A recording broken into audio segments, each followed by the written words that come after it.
પ્રિય મિત્રો, હું તમારી મિત્ર જાગૃતિ છું.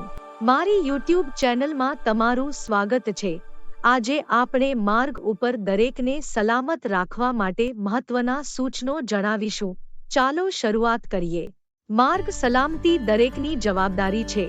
આપણામાંના દરેક પોતાના અને અન્ય લોકો માટે સલામત મુસાફરી સુનિશ્ચિત કરવામાં મહત્વપૂર્ણ ભૂમિકા ભજવે છે.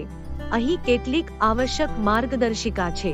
તમે સવારી માટે બહાર જાવ તે પહેલા વાહન તપાસો. કોઈ પણ વાહન ચલાવતા પહેલા એ સુનિશ્ચિત કરો કે તે સારી સ્થિતિમાં છે. એ તપાસો કે બ્રેક્સ યોગ્ય રીતે કામ કરી રહી છે, ટાયરોમાં હવાનું દબાણ યોગ્ય છે અને હેડલાઇટ ઇન્ડિકેટરો કામ કરી રહ્યા છે.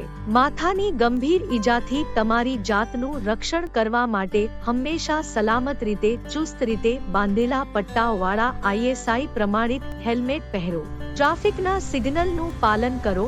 લાલ સિગ્નલ માટે રોકાવ અને આગળ વધતા પહેલા લાઇટ લીલી થાય નહીં ત્યાં સુધી શાંતિપૂર્વક રાહ જુઓ. મોટા વાહનોની આસપાસ સાવચેત રહો. મોટા ટ્રક્સ અને બસોને ઓવરટેક કરવાનું ટાળો, ખાસ કરીને ભીડભાડવાળી અને સાંકડી ગલીઓમાં. તેમને સલામત રીતે પસાર થવા માટે જગ્યા આપો. વાહન ચલાવવા સમયે તમારા ડ્રાઇવિંગ લાયસન્સ સહિત જરૂરી દસ્તાવેજો સાથે લઈ જાવ. તે એક કાનૂની જરૂરિયાત છે અને એક અકસ્માતના પ્રસંગે ડ્રાઇવિંગ લાયસન્સ હોવું એ સુનિશ્ચિત કરે છે કે તમે મોટર વીમા પોલિસીઓ હેઠળ રક્ષિત છો. લાયસન્સ વિના વાહન ચલાવવું એ ગેરકાનૂની છે અને તે મોટા દંડનું કારણ બની શકે છે. જ્યારે ડાબી બાજુ કે જમણી બાજુએ વળાંક લઈએ ત્યારે રસ્તા ઉપરના બીજા મુસાફરો અને ડ્રાઈવરોને સાવચેત કરવા માટે ઇન્ડિકેટર્સ કે હાથના સંકેતોનો ઉપયોગ કરવો મહત્વનો છે. શરાબ પીને વાહન ચલાવશો નહીં.